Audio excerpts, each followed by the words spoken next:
Mr. President. The senator from Maryland.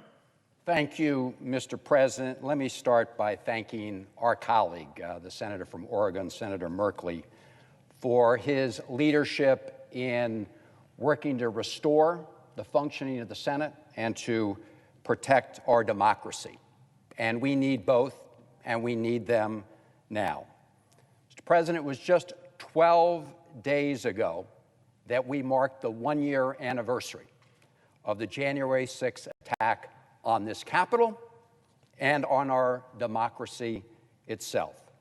It was a violent attempt to stop Congress from certifying the presidential election of Joe Biden and to overturn the decision of the American people. And it was inspired and instigated by the former president. And while that assault did not succeed in stopping us from counting the vote that day, the big lie did not die. In fact, the big lie has metastasized, it has spread, and its poison is seeping across the country. It is now taking the form of Republican-controlled state legislatures enacting laws that erect new barriers to the ballot box. And let's be clear, they are erecting barriers specifically designed to make it harder for people of color and younger voters to cast their ballots. As we saw in a federal circuit court case a number of years ago with respect to North Carolina, the court found that the state legislature had targeted African-American voters with surgical precision. Dr. King observed that voting is, quote, the foundation stone for political action. And he also observed that when the right to vote is impeded, a tragic betrayal of the highest mandates of our democratic tradition are betrayed. And what we see happening in state legislatures are not just efforts to put up barriers to the ballot box. They're also passing laws to authorize partisan operatives to interfere in the counting of the votes, and even to overturn the result after the count. So laws to interfere with the casting of the votes and laws to interfere with the counting of the votes. That's what's happening right now, and 19 legislatures around the country have already enacted these kinds of laws. So, Mr. President, yes, our democracy was under attack right here on January 6th of last year. But 1 year later, the evidence is clear. The big lie is alive, and our democracy is still under attack. It's under attack by those seeking to implement the big lie in state legislatures.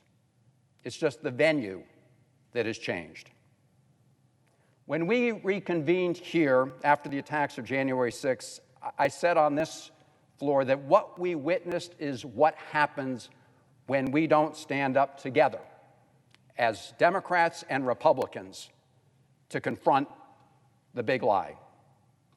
Now, over a year later, we have another chance to stand up together. To meet this moment and to protect our democracy, we need to take action here and now. That's what the Freedom to Vote Act does. It establishes minimum standards to ensure equal access to the ballot box across the country. It guards against partisan election meddling. It ends gerrymandering nationwide, and it ends secret money in elections. And it contains the John R. Lewis Voting Rights Advancement Act to restore the protections guaranteed in the Voting Rights Act of 1965. That's what it does. And, Mr. President, we are well within our rights as federal lawmakers to write and pass these bills. The relevant portion of Article 1, Section 4, Clause 1 of the Constitution, I have that here, clearly states the times, places, and manner of holding elections for senators and representatives shall be prescribed in each state by the legislature thereof, but the Congress may at any time by law make or alter such regulations. The Constitution specifically empowers us to pass these laws to protect voting. So enough of the specious argument I've heard so many times here on the Senate floor that these bills somehow represent an unconstitutional power grab.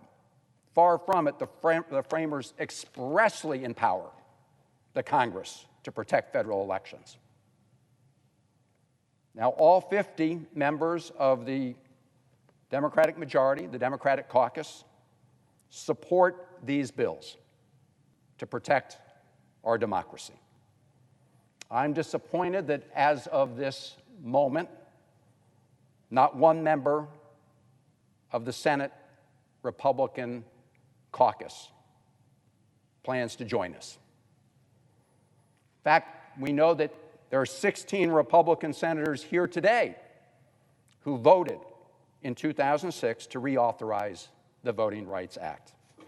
Today, not a single Republican senator will stand up and support these bills. Mr. President, that's a very sad and bad sign of this moment in our history. I accept that each and every senator has the right to cast their vote on bills however they choose. That's the way democracy works. But what is happening now is very different.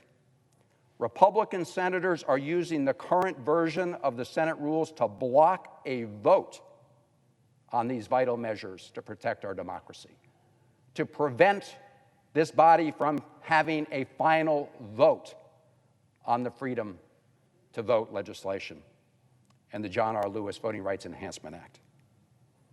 So, Mr. President, let's step back and look at how the current version of the Senate rules operate in practice.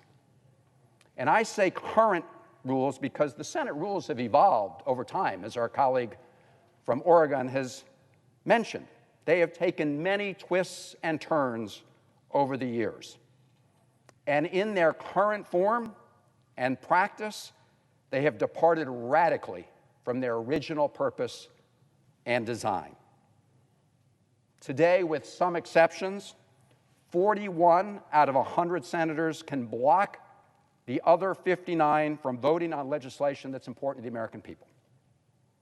Over the last year, this Senate rule has been used to block bills that enact common sense gun safety provisions, provide for equal pay for equal work, and many other bills have been blocked from even getting a vote under the current Senate rules. So let's unpack this. Let's understand what this means. Right now, under our rules, it's possible for 41 senators representing 21 states and 11% of the United States population to block the will of 50 senators representing 84% of the U.S. population. Think about that. Under our current rules, senators representing a small percentage of the population, 11%, can block the will of the majority. So how did this happen? Well, it happened because over time, not at the beginning, but over time, senators decided to empower themselves at the expense of the American people. It wasn't always this way. As I said, in its earliest days, the Senate was founded on two principles. The first was that senators would have ample opportunity to make their case to their fellow senators and to the country. If they had the minority position on a particular issue, they had a chance to come here to the floor of the Senate to persuade their colleagues of the merits of their position. And maybe in the process, have the whole country turn to their side of the debate and influence the ultimate result. So the senators were given the opportunity for prolonged debate to ensure that all opinions were heard and considered before the final vote.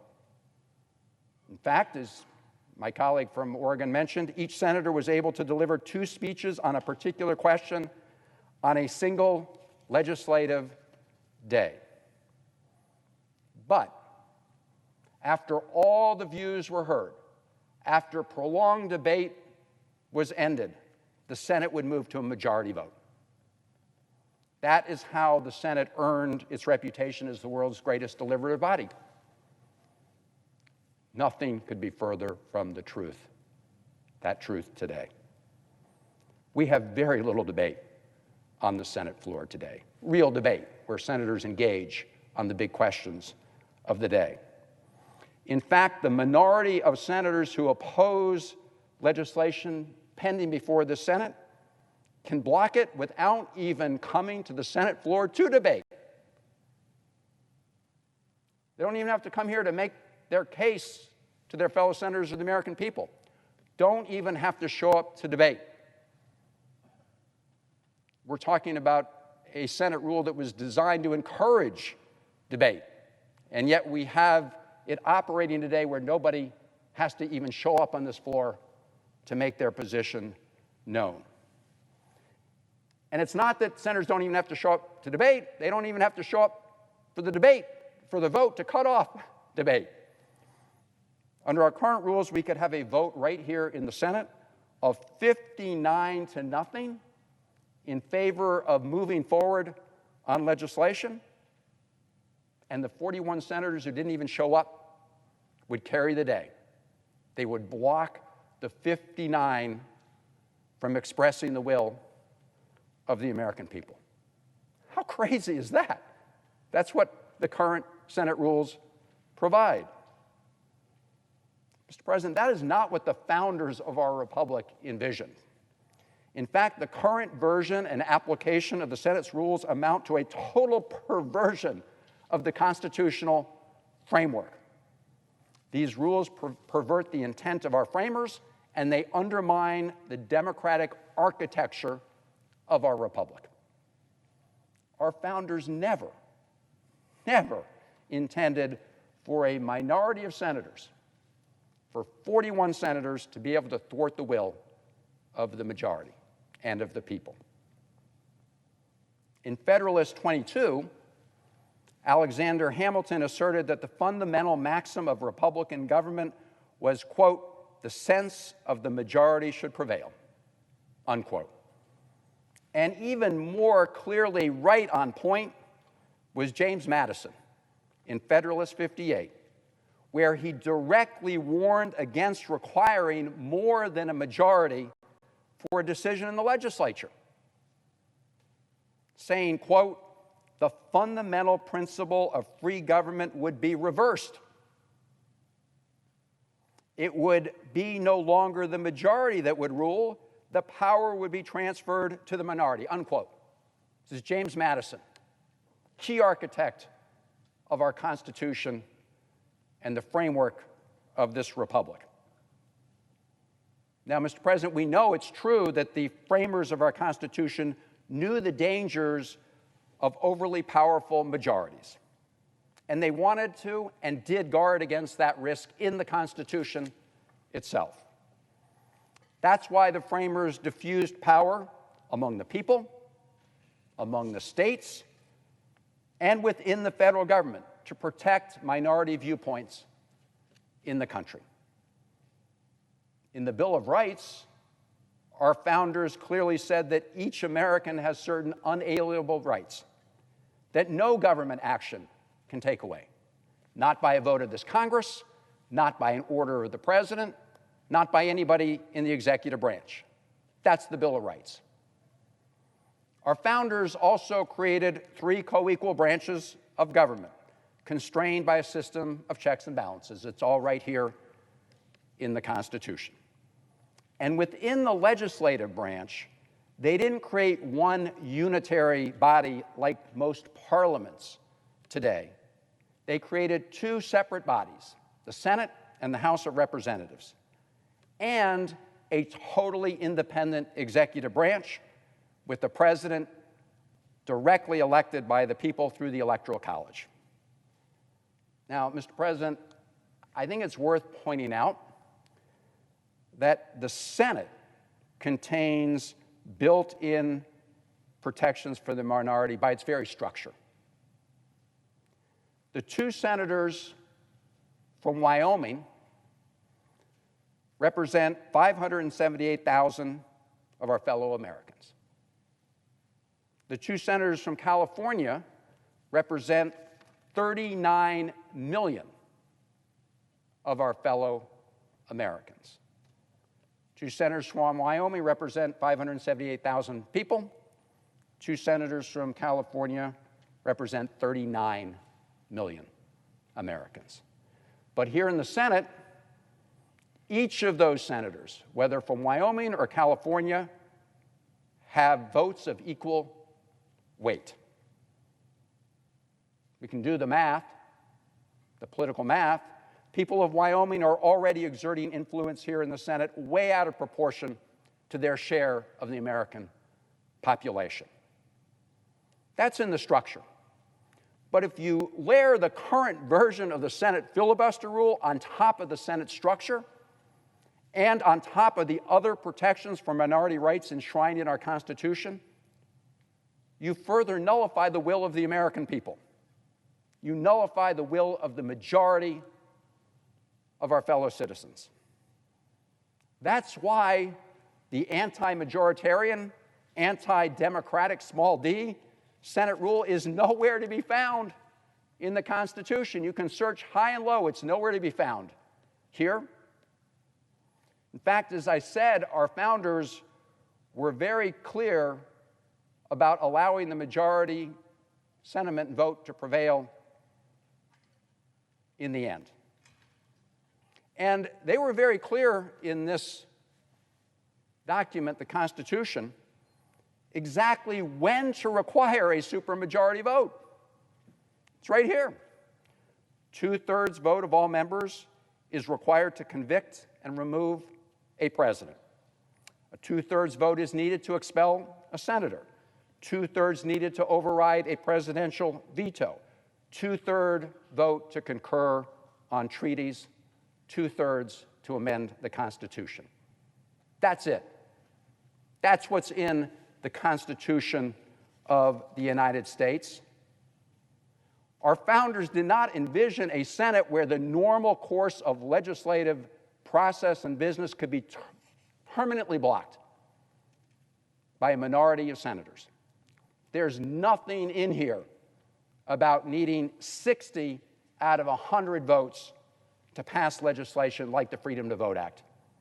There's nothing in our Constitution about a Senate where 41 out of 100 senators can routinely block the will of the majority and subvert the will of the American people.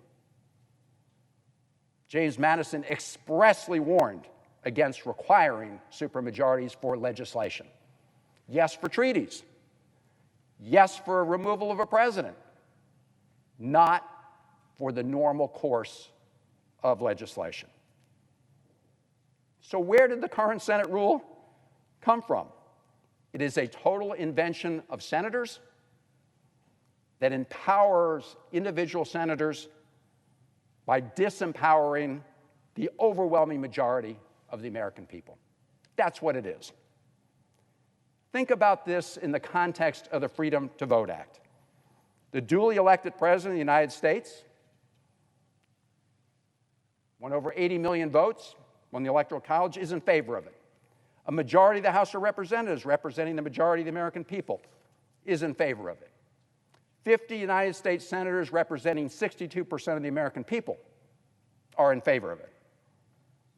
But the bill is being blocked by a minority of senators representing a minority of the American people. And think about this, Mr. President. State legislatures around the country, as we gather here, are passing laws to erect barriers to voting by a majority vote.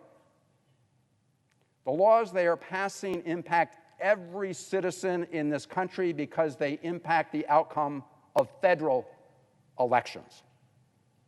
When state legislatures in Georgia pass laws to disenfranchise voters in federal elections, they are disenfranchising voters in all of the other 49 states who have a stake in the outcome of federal elections. But the current version of the Senate rules prevent the United States Senate from casting a majority vote to protect voting for every American, even though the Constitution expressly empowers us to do that, to regulate federal elections. So, Mr. President, what arguments do proponents of the current filibuster rule present to justify this self-anointed power to thwart the majority will of the American people? One claim is that it promotes bipartisanship. Look, I know, Mr. President, I know the senator from Virginia who has joined us, I know the senator from Oregon. All of us prefer to find common ground to meet the challenges of the day when we can. I am proud to be the author of many bipartisan measures and to sponsor many others and to vote for many of those measures. But let's not kid ourselves here in the United States Senate about the ability of the 60 vote requirement to promote bipartisanship. The Senate we are living in today is the most polarized ever. The claim that this rule promotes bipartisanship flies in the face of the reality we witness every day. In fact, the filibuster in its current form has become a partisan political weapon. Tim Lau of the Brennan Center notes that while there have been more than 2,000 filibusters since 1917, about half of them have been in just the past 12 years. Think about that. There were more filibusters in President Obama's second term than in all the years between World War I and the end of the Reagan administration combined.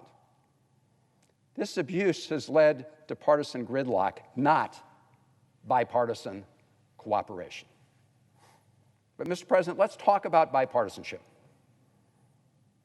We had hoped, that action to preserve our democracy would be a bipartisan endeavor. But that isn't where we are today, and that's not new. The battle to protect constitutional rights has been waged along party lines in the past. The 14th Amendment, which guaranteed citizenship to former slaves and guarantees equal protection of the law, was passed by Republicans in Congress with almost no bipartisan support. We salute them for that action. The 15th Amendment guarantees the right to vote to all citizens of the United States, and it was passed by one party and one party alone. Those actions were taken by the old Republican Party that used to be the party of Lincoln. Should we have sacrificed those critical amendments at the altar of bipartisanship? Should we have said to them, don't pass them because no Democrats at that time support them? Of course not. We all strive for bipartisanship, but that goal should not stand in the way of legislative action, especially on issues central to protecting our democracy. Another argument often made, including by many of our Democratic colleagues, in favor of keeping the current version of the Senate rules and the supermajority requirement highlights the risk of giving up the, quote, protection of the filibuster on issues that Democrats hold dear and where Republicans hold a different position. If we eliminate the 60-vote threshold to pass policies that Republicans don't like, won't Republicans be able to use a majority vote to pass policies that Democrats don't like? That's true. That's the nature of democracy. That's what elections are for. Every 2 years for members of the House, every 6 years for the Senate, every 4 years for the president. The American people don't like a law that we've passed. They get to go to the ballot box to render a decision.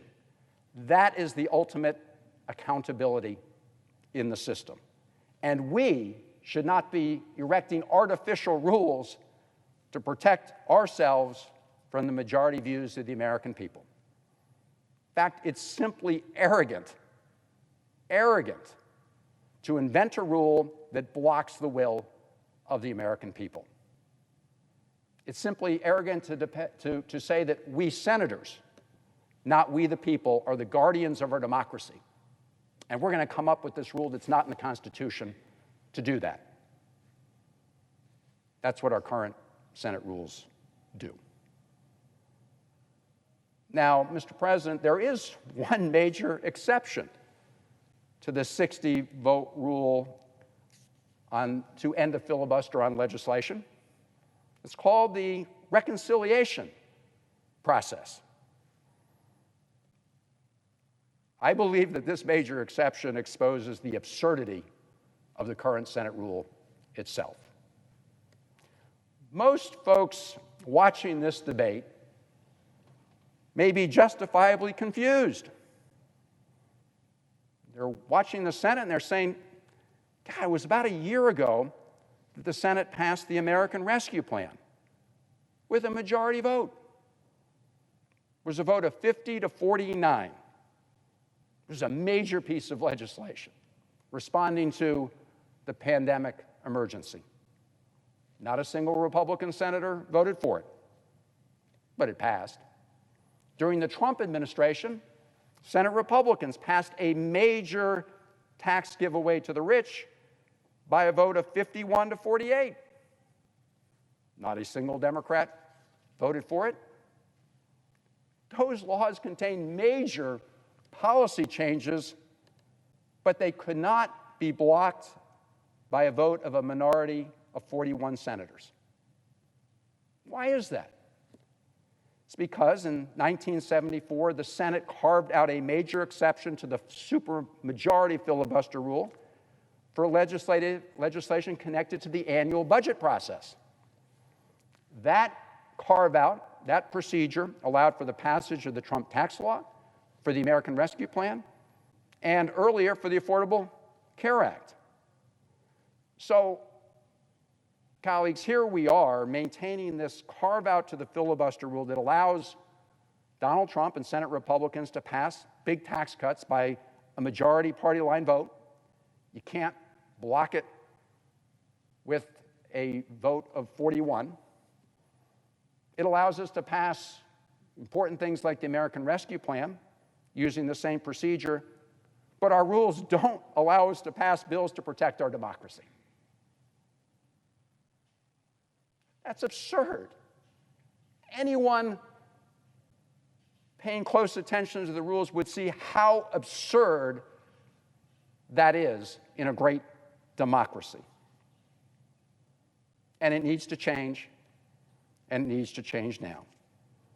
Each day that we maintain the current undemocratic Senate rules that allows 41 senators to block the will of the majority, we allow state legislatures to continue their assault on democracy.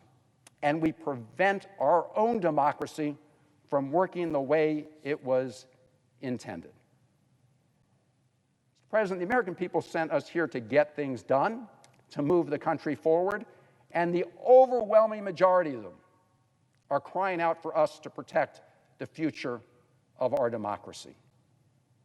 That's why we must amend the undemocratic rule that empowers 41 of 100 senators to disempower the majority of the people in our country. And I support the proposals put forward by our colleague from Oregon, Senator Merkley, that takes us back to the original design and intent of the first Senate and the framers. Debate.